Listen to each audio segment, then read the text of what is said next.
요즘은 단순히 집만 있으면 돼가 아니라 주변의 거주 환경 같은 것도 굉장히 또 중요하게 생각을 하시잖아요. 공원이 있는지, 뭐 물가가 이렇게 있는지, 어떤 상권들을 가지고 있는지 여러 가지 좀 대체적으로 종합적으로 좋아야 된다. 일자리도 있었으면 좋겠고 이런 부분들을 많이 또 보고 계시는데요. 이런 걸 잘 보여주는 예시가 아무래도 한강과 녹지 개발일 것 같아요. 이런 관련된 개발들도 좀 어떤 것들이 있는지 저희가 한번 만나보면 좋겠습니다, 대표님. 서울을 개발을 할 때 지금은 국민들의 소득 수준이 높아졌고 삶의 질이 높아졌기 때문에 단순히 부동산만 개발을 하는 게 아니라 부동산과 옆에 붙어있는 자연을 동시다발적으로 개발을 한다고 말씀을 드렸고요. 이게 동시다발적으로 개발이 되게 되면은 결국 이 부동산의 시너지가 더 월등하게 나게 되는 거거든요. 그러니까 전체적인 큰 틀을 볼 때 이제 우리가 한강에 대한 물줄기를 좀 보셔야 되고 한강에서 뻗어나가는 4대 지천과 거기서 또 뻗어나가는 소하천들 이런 것들을 좀 눈여겨보셔야 되고 거기 옆에 붙어있는 이 거점 개발지를 통해 가지고 같이 개발을 하면서 시너지가 나는 겁니다.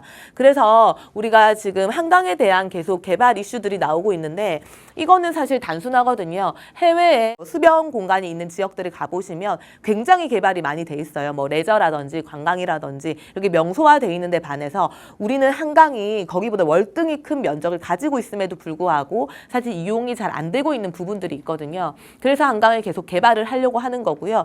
또 하나는 한강을 개발하게 되면 결국은 관광객들이 해외에서도 몰리게 되는 거죠. 그러면 낮이고 밤이고 이렇게 야경을 보고 명소를 찾아다니고 이렇게 시야가 사실 중요하게 되는 건데 그러다 보니까 이 한강 주변 일대에 건물들을 뭐 개발을 한다든지 조경을 개발한다든지 어쨌든 멋진 건물들, 건축 조경물들을 계속 만들 계획을 가지고 있는 거거든요. 그거 자체가 정비 사업이다라고 보시면 되는 거고요. 그래서 앞으로의 가치는 더 높아질 거라고 보시면 되고 우리가 한강 조망 명소를 개발을 하면서 플러스 문화예술 공간을 같이 조성을 해가지고 글로벌하게 매력도 증진을 시키겠다는 겁니다.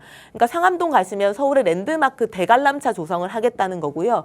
이거는 26년도에 지금 착공을 계획을 하고 있다라고 보시면 되는 거고 이게 하늘공원에 만들어지죠. 그리고 노들 글로벌 예술섬이라고 돼 있죠.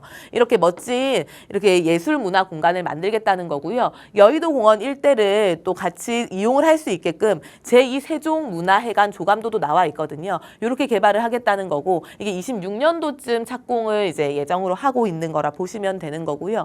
우리가 한강을 이용할 때 한강을 보통 자차로 이용을 해야 되는 지역들이 있잖아요. 예를 들어 가지고 강동구 암사동 같은 경우도 이 천호동 일대에서는 한강까지 걸어 나갈 수 있는 도보권 길이 있는데 암사동에서는 바로 갈 수 있는 다이렉트 길이 없거든요. 이게 도로가 연결이 돼 있다 보니까 다이렉트로 갈 수 있게끔 암사 초록길을 조성을 하겠다라는 거고 이게 지금 기존엔 당초 24년도 10월쯤에 개통을 하겠다고 발표를 했는데 조금 딜레이가 돼서 올 연말 정도까지 그러니까 12월 31일 정도까지 개통을 하겠다고 하고 조금 더 지연되는 거를 감안을 해도 내년 상반기쯤에는 이 암사동에서 한강까지 도보권으로 이동을 할 수 있게 이렇게 만들겠다는 거고요. 그 도로 위를 덮개로 덮는 거예요. 덮개로 덮어서 녹색길을 만들어가지고 걸어가야 하는 동안에 이 자연을 같이 즐길 수 있는 이 환경을 만들겠다라는 걸로 보시면 되는 거고요.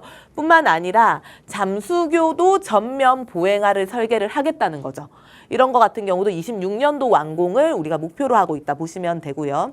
저희가 지금 출퇴근을 할 때는 굳이 뭐 자차를 이용을 하든지 아니면 지하철을 이용하든지 이렇게 진행을 하고 있잖아요. 그런데 앞으로는 한강의 수상교통수단, 한강 리버버스도 도입을 하겠다는 거고요. 이게 당초에 24년도 10월이니까 벌써 뭐 운항을 했어야 되는데 이게 좀 지연이 돼서 올해 한 12월 지금이죠. 한 말 정도까지 한강 리버버스가 일단 도착을 하고 내년 3월에서 4월경쯤에 이제 운항을 시작할 거라고 지금 얘기가 나오고 있는 상태고요. 기존에 뭐 이렇게 출퇴근을 할 때 지하철을 타고 가게 되면 좀 갑갑한 느낌이 강했는데 한강을 통해서 가면서 아침부터 이 자연을 만끽하는 이런 느낌으로 지금 설계를 했다고 보시면 되고 어느 정도 속도가 나고 이제 진행이 되는지는 좀 지켜보면 될 것 같고요.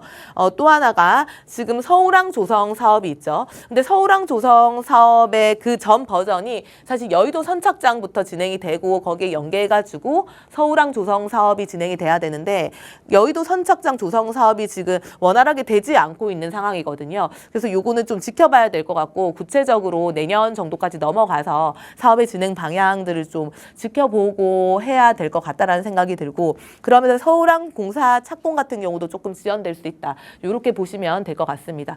어쨌든 전반적인 틀 자체는 자연과 같이 붙어있는 거점 개발지들이 많이 개발이 될 거고 그러면서 동시에 시너지 효과가 나서 이 부동산 가치도 올라갈 거다라고 보시면 될 것 같습니다.